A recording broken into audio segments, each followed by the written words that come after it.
अस्सलामु अलैकुम वरहमतुल्लाहि वबरकातुहू।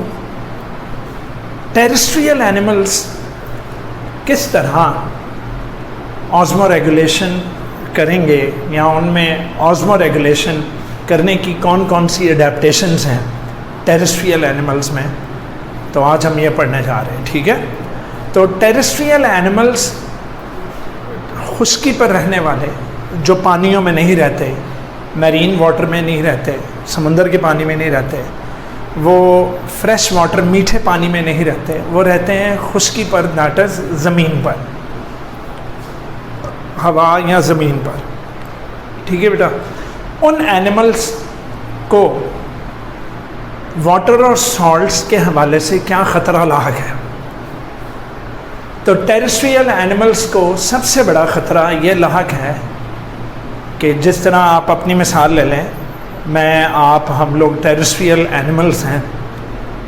ना चाहते हुए भी गर्मी के मौसम में ना चाहते हुए भी स्वेटिंग होती है, और जब स्वेटिंग होती है तो स्वेट यानी कि हमारे पसीने का जो वाटर है, जब वो इवेपोरेट होता है तो इवेपोरेशन कॉजेज़ कूलिंग इफ़ेक्ट, तो वो हमारे ब्लड की, हमारी स्किन की, हमारी बॉडी की हीट से इवेपोरेट जब होता है तो वो पसीने का जो स्वेट है, जो पसीना है, जो पानी है, हमारी बॉडी की हीट को एब्जॉर्ब करके इवेपोरेट होता है। तो इवेपोरेटिव कूलिंग होती है, इवेपोरेटिव कूलिंग। तो ये तो थर्मो रेगुलेशन की एक एडेप्टेशन है कि जनाब हमने गर्मी की शिद्दत से बचने के लिए, हमारे अंदर से स्वेट निकलता है और वो स्वेट जब इवेपोरेट होता है तो हम कूल डाउन होते हैं, लेकिन स्वेटिंग की वजह से इवेपोरेशन ऑफ वाटर तो हो रही है ना बेटा। तो पता ये लगा कि major problem of terrestrial life जो है, टेरेस्ट्रियल जानवरों की जो मेजर प्रॉब्लम है वो है evaporative loss of water. Evaporative loss of water ये मेजर प्रॉब्लम है जी। अब इस प्रॉब्लम से निमटने का, इस प्रॉब्लम को सॉल्व करने का सल्यूशन क्या है? तो वो सल्यूशन अल्लाह ताला ने, अगर देखो अल्लाह पाक कुरान में भी कहता है कि मैं किसी पर उतना बोझ नहीं डालता जितना कि वो बर्दाश्त ना कर सके, तो फिर अल्लाह पाक ने अगर इवेपोरेटिव लॉस ऑफ वाटर का बोझ हम लोगों पर डाला तो अल्लाह ताला ने साथ ही साथ उसकी अडेप्टेशंस भी हम एनिमल्स को दी। तो आइए पॉइंट नंबर 1 अपनी किताबों में मार्क कर लें कि एनिमल्स को सबसे पहले अल्लाह ताला ने उनकी बॉडी की जो सरफेस है उसको कुछ अडेप्टेशंस दी कि कहीं बॉडी में से वाटर इवेपोरेट ना हो जाए। तो मेरा बच्चा आर्थ्रोपॉड्स और वर्टिब्रेट्स जो हैं ये फुल्ली अडेप्टेड है इवेपोरेटिव लॉस ऑफ वाटर को रोकने के लिए, इवेपोरेटिव लॉस ऑफ वाटर से बचने के लिए आर्थ्रोपॉड्स और वर्टिब्रेट सक्सेसफुली अडेप्टेड हैं। अब वो अडेप्टेशंस क्या हैं? तो सबसे पहली अडेप्टेशन बॉडी सरफेस के हवाले से, सबसे पहली अडेप्टेशन बॉडी की सरफेस के हवाले से है। क्लियर है मेरा बेटा? तो वो बॉडी की सरफेस ऐसी अल्लाह ने इनकी बना दी है which prevents evaporative loss of water. Prevents मतलब रोकती है, वाटर को इवेपोरेट होने से रोकेगी। वो क्या अडेप्टेशन है भाई? तो इंसेक्ट्स में अल्लाह ताला ने एक्सोस्केलेटन उन्हें दे दिया। इंसेक्ट्स के जो एक्सोस्केलेटन हैं वो बड़े वैक्सी हैं, अंदर वैक्स है जो कि वाटर रिपेलेंट है, वो अपने अंदर वाटर को एब्जॉर्ब होकर आर पार नहीं होने देती। मतलब अगर एक वैक्स का एक्सोस्केलेटन है तो वो अंदरूनी वाटर, वो वाटर जज्ब नहीं करती और वाटर को वहाँ से इवेपोरेट होने नहीं देती, तो वो वाटर रिपेलेंट है। तो इंसेक्ट्स के ऊपर एक्सोस्केलेटन की एक लेयर है और वो exoskeleton evaporative loss of water को रोकता है। ठीक है जी, exoskeleton evaporative loss of water को रोकता है, प्रिवेंट करता है। अब अगर कुछ वर्टिब्रेट्स की तरफ आए तो बेटा क्रोकोडाइल्स हो गए या कोई और रेप्टाइल्स वगैरह हो गए, अल्लाह ताला ने इन्हें मल्टी लेयर्ड स्किन दी है, एक से ज़्यादा लेयर्स हैं स्किन की, और इसके अलावा इनके स्किन के अंदर डेड कैराटिनाइज्ड सेल्स हैं। एक तो सेल्स हैं, ऊपर से डेड हैं, ऊपर से कैरेटनाइज मतलब कैराटीन प्रोटीन भरी हुई है। यू नो मेरे नाखून में कैराटिन प्रोटीन है, तो नाखून आप देख रहे हो कि ये कितना हार्ड है। तो अल्लाह ताला ने इसके स्केल्स दिए हुए उन्हें स्केल्स दिए हुए इस तरह के कैराटीन के बने हुए, जो कि वाटर रिपेलेंट है और वाटर लॉस को इवेपोरेटिव, देखो नाखून पर कभी पसीना नहीं आता या अंदर का वाटर इवेपोरेट होकर बाहर नहीं आ सकता। तो पता ये लगा कि डेड कैरेटनाइज्ड स्किन सेल्स हैं इन वर्टिब्रेट्स।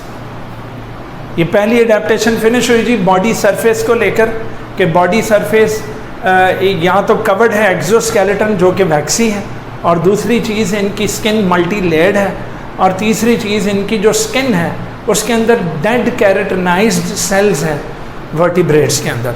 डन, आगे आ जाएं।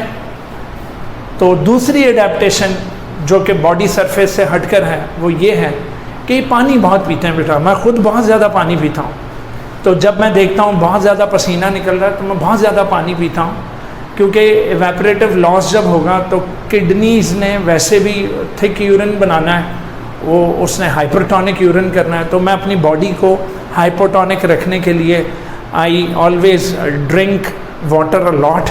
क्लियर हो गया।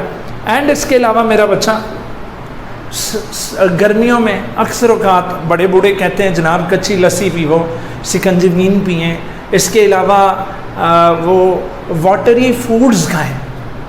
तो कौन से मॉइस्ट फूड्स खाएं, जैसे हम लोग खीरे का इस्तेमाल बढ़ा देते हैं कि, और खीरे के अंदर वाटर है, बंद गोभी का इस्तेमाल बढ़ा देते हैं सैलड में। तो इस तरीके से they drink plenty of water and they eat moist food to compensate the loss of water, to compensate the loss of water. Clear हो गया बेटा। इसके अलावा जानवरों में मेटाबॉलिक एडेप्टेशन है। मेटाबॉलिक एडेप्टेशन क्या है बच्चों? मैं एक रेगिस्तान में एक दफ़ा मैं सफ़र कर रहा, तो वो वहाँ पर मैंने एक बड़ा सा चूहा देखा। मैंने उसको पकड़ लिया और मैंने चूहे से कहा भाई तुम्हारा नाम क्या है? कहने लगा कैंगरू रैट मेरा नाम। तो कैंगरू रैट डेजर्ट जैसे ज़ैरिक कंडीशंस में वो मौजूद था, इंतहाई खुश्क कंडीशंस।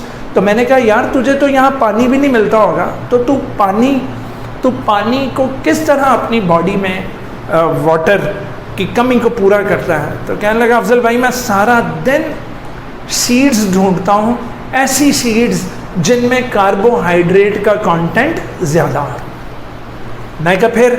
कहने लगा फिर क्या, जब हम सीड्स वगैरह खाते हैं जिनमें कार्बोहाइड्रेट के कंटेंट्स ज़्यादा हों, तो वो कार्बोहाइड्रेट्स जब मेरे अंदर चली जाती हैं तो वो कार्बोहाइड्रेट्स को मैं रेस्पिरेशन के ज़रिए तोड़ता हूँ। मैं क्या यार रेस्पिरेशन तो मेटाबॉलिज्म है। कहने लगा आना सुने ना, तो जब मैं ग्लूकोज को रेस्पिरेशन के ज़रिए तोड़ता हूँ तो रेस्पिरेशन के एंड प्रोडक्ट्स बनते हैं कार्बन डाइऑक्साइड, वाटर, और जो एनर्जी निकलती है उसकी एटीपी बन जाती है। मैं क्या? तो कहने लगा आपने मेरे अल्फाज गौर से नहीं सुने।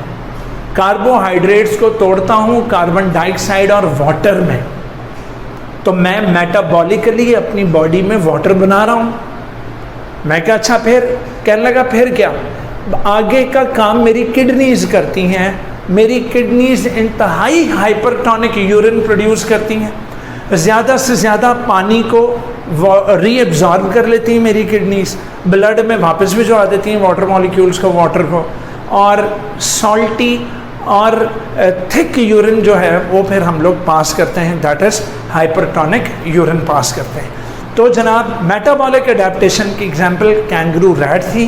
कैंगरू रैट क्या कर रहा है? वो कार्बोहाइड्रेट्स वाली सीड्स खा रहा है, उन सीड्स को मेटाबॉलिज्म करके उनके कार्बोहाइड्रेट्स को तोड़कर वाटर प्रोड्यूस कर रहा है, और फिर अपनी किडनीज के ज़रिए वो हाइपरटोनिक यूरिन प्रोड्यूस कर रहा है, that is more and more salts and less water वाला यूरिन वो प्रोड्यूस करता है। तवज्जो है भाई। और उसके बाद बेटा very very very very important behavioural adaptation है। वो कौन सी एडेप्टेशन है जी? वो है एनहाइड्रोबियोसिस। एनहाइड्रोबियोसिस बहुत इंपॉर्टेंट शॉर्ट क्वेश्चन है, बार बार बोर्ड में आता होता है। क्लियर हो गया? एनहाइड्रोबियोसिस क्या है? डिहाइड्रेशन को टॉलरेट करना, डिहाइड्रेशन को बर्दाश्त करना। भाई मुझ में डिहाइड्रेशन को बर्दाश्त करने की इतनी कुव्वत नहीं है, मैं तो यकीन करें कि घंटे बाद एक एक गिलास पानी का मैं पीता हूँ, अगर मैं ना पीऊँ तो मेरी हालत जो है वो गैर होनी शुरू हुई थी।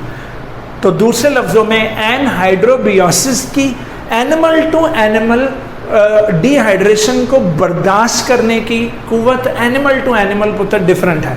So this character, this behavioural adaptation is different in different animals. कुछ ज़्यादा एनहाइड्रोबियोसिस कर सकते हैं और कुछ कम एनहाइड्रोबियोसिस कर सकते हैं। अच्छा, अब आपकी किताब में इसकी एग्जाम्पल नहीं है तो वो एग्जाम्पल लिख लें। tardigrades are very best at anhydrobiosis। तो tardigrades, tardigrades, tardigrades are very good at anhydrobiosis। वैसे आप कैमल भी लिख सकते हैं, आप कैंगरू रैट भी लिख सकते हैं, लेकिन tardigrades इसकी बेहतरीन एग्जाम्पल है कि एनहाइड्रोबियोसिस करते हैं।